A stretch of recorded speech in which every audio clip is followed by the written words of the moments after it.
Hello and welcome to Henry Recommends, the show where I, DisRegarding Henry, recommend to you movies that I like, and that you might like too. In this episode, I'd like to recommend the directorial debut of innovative cinematic genius, Terrence Malick, a little film from 1973 called Badlands. Loosely based on the true story of teenage murderer Charles Starkweather and his girlfriend Carol Ann Fugate, Badlands follows a star-crossed young couple, Holly and Kit, played by Sissy Spacek and Martin Sheen, respectively, who meet and fall in love in 1950s South Dakota. Before they even seem to realize what they're doing, they've murdered Holly's father, burned her house down, and embarked on a deadly crime spree across rural America. For a so-called true crime drama, Badlands couldn't be stranger. Its casual, ruthless violence, darkly comic dialogue, and cold, dispassionate performances contrast heavily with Malick's dreamy and poetic tone, captured through beautiful, naturalistic cinematography, odd soundtrack choices, and a running voiceover from Holly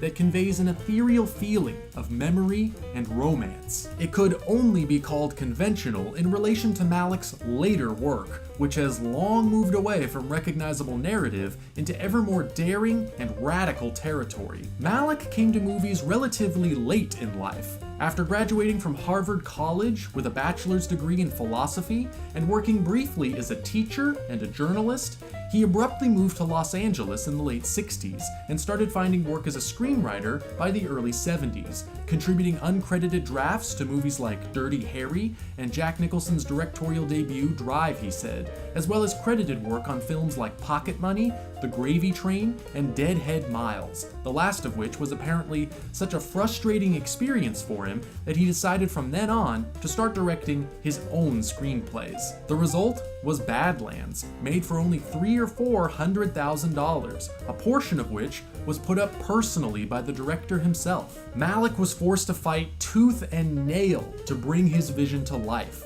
His loose and spontaneous style may have earned him praise in recent years, but at the time, it exasperated many of the more experienced members of this film's crew.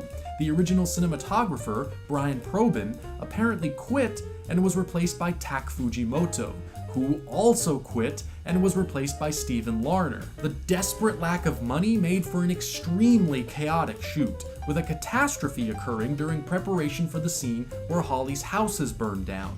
Somebody lit a match too early and ignited the flammable liquid that had been draped around the set, resulting in extensive damage to the equipment and severe injuries to the effects supervisor. Clashes continued well into post-production.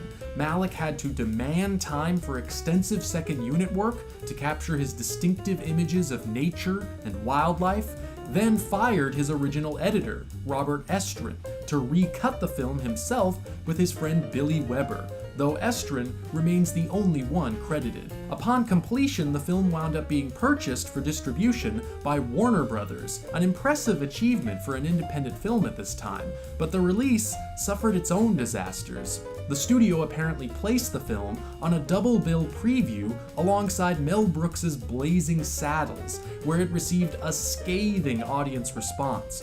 Then it reached theaters around the same time as two other similarly themed outlaw road movies, Robert Altman's Thieves Like Us and Steven Spielberg's The Sugarland Express. It was certainly a rocky start, but following Malick's sophomore effort, Days of Heaven, his mysterious 20-year absence from the world of film, and his triumphant return with masterpieces like The Thin Red Line and The Tree of Life, Badlands has cemented its status as an American classic, one that auspiciously marked the arrival of one of the most truly original visual storytellers in the history of the movies. It proved a breakthrough not just for its director and its young stars, Spacek and Sheen, the latter of whom was incredibly already 31 when he landed this part, but also its producer, the legendary Edward Pressman, a man who began his career in the movies by bankrolling productions in part with money from his family's toy company,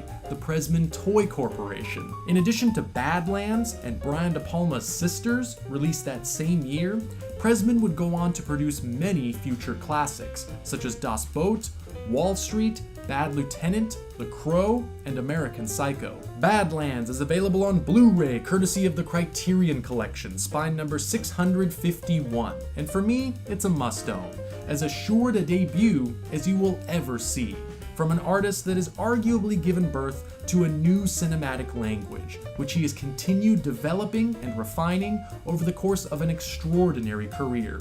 You can even catch him here in a rare on-screen appearance in a small, uncredited cameo as an architect that shows up on a doorstep. That's why Henry recommends Badlands. Sayonara.